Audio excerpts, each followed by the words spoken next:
বৌদি রোদে পান পুড়ে যায় না? হ্যাঁ ওই তো কাল জায়গাটা রোদে পান পুড়িয়েছে। আমি বলি আমি সে ধারে দেখতে লিস বাবা দেখি বাড়িতে তো তোরা দেখিনি। আচ্ছা খরাবার দিকে যাবো দেখি আইসা যখন দেখি এতে তো দুধে ঝলমা আছে।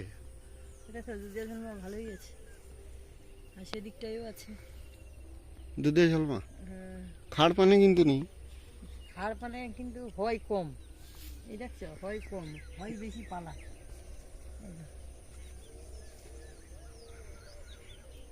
পালাই দুধে ঝলমা বেশি। ওই তো পালাই অনেকগুলা পান পুড়িয়েছে গো। হ্যাঁ সেটাইও পুড়িয়েছে অনেক। এটা কি ছাদের সমস্যার জন্য পুড়িয়েছে কটা? আমি করি ছাদের জন্য ও করে না গরম কার কথা বলবো। এবার দুজনের ঘরে ঘরে লাগছে। আমি কেন তুমি খড়টা ফেলি লোক দেখতে চাপিয়ে দিই ট্যাং রে বাতা যে সে বাতা খাইয়ে এরকম আঁকুঠি দিয়ে পাগি পাগি পাগি আমি বাড়ি যাওয়া কমি একটু দেখে এসে কয়ে দিই কিরকম কি হয়েছে এই শেষ আর একটু দিন খড় দুয়ার পরেও পুড়িয়ে যাওয়া মানে তো বিশাল ব্যাপার। মানে গাছ প্রচুর জল টানে। একদিন ছাড়া ছাড়া জল দাও নাকি? হ্যাঁ এটা কালকে দিছি আর সেটা আজকে দিছি আবার এটা ফের এটা কালকের পড়বে তারপর দিন সেটাই পড়বে ওর ফোন করি একসাথে দেওয়া যায়নি উনি দোকানে যায়। দোকানে যাওয়ার আগে ধরো ভোর থেকে দিল। হ্যাঁ ভোর থেকে একেবারে দিয়া করে চলে যাবে। প্রতিদিন জল দাও না। প্রতিদিন জল দিলে বৌদি এই পুড়াটা রইবে না। তাহলে দুটা বাড়ি প্রত্যেকদিন জল দিতে কতো? হ্যাঁ আচ্ছা দিতে পারো। এই গরমে জল শর্ট হবে না তো? না চারটা পুকুর আছে মাথা করা।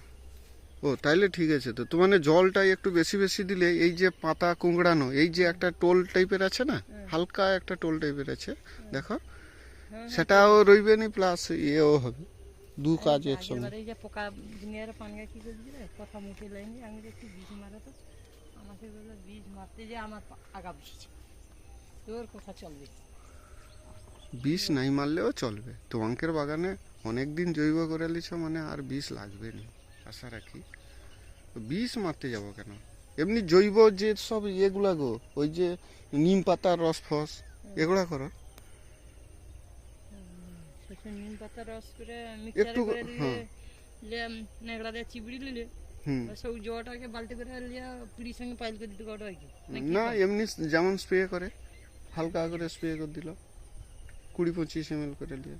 নিম পাতার রস 250 গ্রাম নিম পাতাকে ফুটি করে জল তৈরি করতে। না যদি ফুটি করে দিয়ে মিক্সারে করে দিলে কাঁচাটাকে না ভালো না। মিক্সচারে করলেও হবে। মিক্সচারে করার পরে যদি ফুটিল ওর মধ্য থেকে যে রসটা বাড়িবে আর কি সেটা খুব ভালো। তাতে পোকা টোকাগুলো আসতে ভয় পাবে আর কি। মানে ওর ভিতরের রসটা তো দরকার। যতই আমরা মিক্সচার টিকচার করি না কেন সেটা বাড়ায় না। সে রসটা বাড়ানি বলবো। ফুটি নিলে নিদানো চুলায় ফুটিতে হবে বুঝতে পারলো? কিরকম কও দেখি। আজকের ফুটি লিলি একটু, কালকের ফুটি লিলি একটু, মানে 3-4 দিন ধরে ফুটিতে হবে একটু একটু একটু। হ্যাঁ একটু একটু করে মেরে নিতে হবে জলটাকে। আচ্ছা দেখি সেইটা ঠান্ডা করে রেখে দেবো। তাহলে পান ভাঙা চলছে বৌদি। পান যেন বড় বড় হয়, পান কিন্তু ছোট ছোট হয় কম। পান যেন একটু বড় বড় হয়। বাগান তো খুব ভালোই আছে। আরো বড় চাইলে বড় হবে পাতা। আর একটুখানি তালা মাথার কাছে একটু আমার সাথে শুধু বানানো উঠে